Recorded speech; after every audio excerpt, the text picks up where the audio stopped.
Ново видео на YouTube каналот BMG Network. Ако минатата недела немаше ниту едно дерби, оваа недела има 10 дерби. Интер Аталанта, Арсенал Брайтон, Вест Хем Манчестер Сити, Ливеркузен Лајпциг, Лацио Милан, Ньюкасл Тотенхем, Манчестер Юнайтед Ливерпул и Јувентус Рома.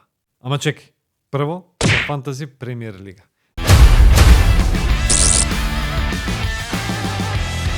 Да видиме што направив јас минатата недела, односно како поминав минатата недела. Не бев добар, паднав од 109 место каде што се наоѓав пред второто коло, сега сум 277 во лигата на спортски.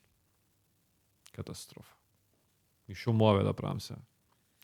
Нема веќе. Значи, оној експеримент што го направив за да пробам без Халанд и без Салах, очигледно е неуспешен. Оние што им беше Халанд капитен минатата недела има 51 бод само од него, а ја вкупно имав 60 бода. Педро Поро ми е врв, легенда, Салиба одличен, Гвардиол тапа минатата недела, ај сега да не ги набројувам, меѓутоа се на се очено. Само Сон ми беше добар. И ми е замени капитен наместо во Стам капитен, мада добро и Сака е добра опција. Иначе во лигата имаме одлични играчи. Например, првиот веќе има после две кола 184 поени, а минатото коло освил 109 бода. Еве го тимот. Поро и ја го имам, МБМ и ја го имам, и тие на него му се едни од најслабите. Еве го, моментот што го кажав, Халанд 51 бод капитен. Страшна работа. И пази го има и Салах и Халанд. Тоа е. Уште една потврда дека мојот експеримент не е баш успешен, ама ќе го задржам тимот и овој викенд. Идеме у трансфери, се мислев дали да го дадам Бовен, затоа што Бовен игра со Манчестер Сити, Вест Хем игра со Манчестер Сити, ама не, затоа што имаат лесен распоред, па после Сити ќе треба да го враќам, така да нека биде вака. Да видам само дали да направиме замена Жоао Педро да влезе на местото на некој од средината. Не, све ќе оставам вака. Значи, флекена гол, Поро, Салиба, Гвардиол одбрана, средина Сон, МБМО, Езе, Сака, Бовен и напад Хаверц и Исак. Да, со тоа што прва замена ќе ми биде Жоао Педро, а втора Брн. Или Бурн, или како и да го викате. Некој го вика Брн, некој Бурн. Појма немам. Небитно. Тоа е тоа. Е сега, што ќе предложам јас да изиграте овој викенд, односно кој играч да го купите, а кој да го продаете?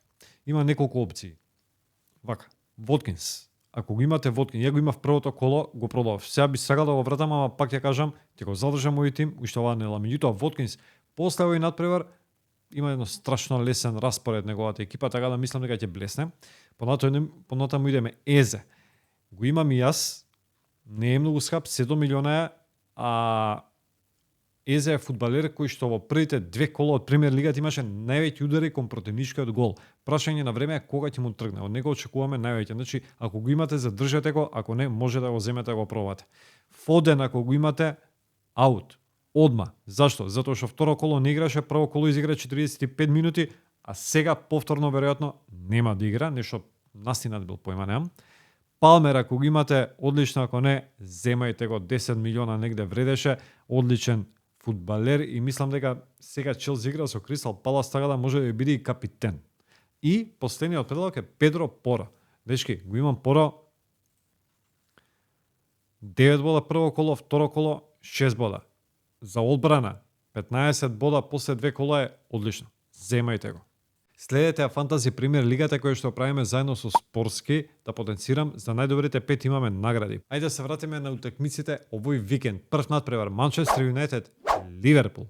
Најлудиот надпревар овој викенд. Онака ме тера некако да ги тролам Юнайтед. А се мислам дека нема да бидат разочарување како минатата сезона. Свари, после поразот од Брайтон минатото коло, веќе не сум сигурен во тоа. Не беа лоши, има 1-1 негде до 95-та минута, кога Жоао Педро даде гол за победа на Брайтон од 2-1. Излезе Мегвајер, влезе Деликт. И Манчестер се распадна. Примија смешен гол. Па сега се поставува прашањето дали Деликт, односно замената на Мегвајер ќе биде поинтересен за тролање отколку Мегвајер. А Ливерпул 2 сигурни победи од по 2-0 против Брентфорд и Ипсвич. И без Клоп нема некои промени во тимот. Онака Слот си продолжи веројатно со исто темпо, на ист начин игра, све исто. Салах, Жота, гол. Тоа е тоа. И Ливерпул тепа, дечки. Не знам колку ќе тепа, не знам како ќе тепа, ама ќе тепа. Втор меч, уште едно дерби, ама во Италија. И нема да зборам за Интер. Се решив за Јуве Рома. Зошто? Затоа што двете екипи имаа страшно добар трансфер период и создадоа многу добри тимови. Посебно Јуве. Кои дојдоа? Даглас Луис, Турам, Калулу, Гонзалес, Консисао и Куб Мейнерс. Знаете колку потрошија? 200 милиони за нови играчи. Од каде бе? Нели Серија А нема пари ко Премиер Лига или? Од каде? И 2 победи поред. Иако пола од овие засилувања уште не дебитираа за Јувентус. Кои ќе се вклопат како што треба, ќе бидат Рома не потроши толку, ама купи екстра квалитет. Довбик, Силе, Ангелино. Не се звезди, ама све се тоа топ играчи. Ама џабе, реми со Каљари и пораз од Демполито на домашен терен. А сега одат на Јуве. И што правиме? Ништо. Јуве тепа. Тоа е тоа. Ама ќе биде интересно. Доста се овие два надпревари. И плюс она за Фантази Премиер Лига, мислам дека е доволно за оваа епизода. Следува недела на репрезентативни надпревари игри и Македонија ќе има видеи за тоа. И доволно време да размислиме што да правиме понатаму на Фантази Премиер Лига. Дечки, следете на социјалните мрежи на Инстаграм и на Фейсбук, ставите лайк, ставите subscribe на YouTube каналот BMG Network и бидете во текст со сите спортски случувања. Имајте убав викенд и се гледаме. Чао.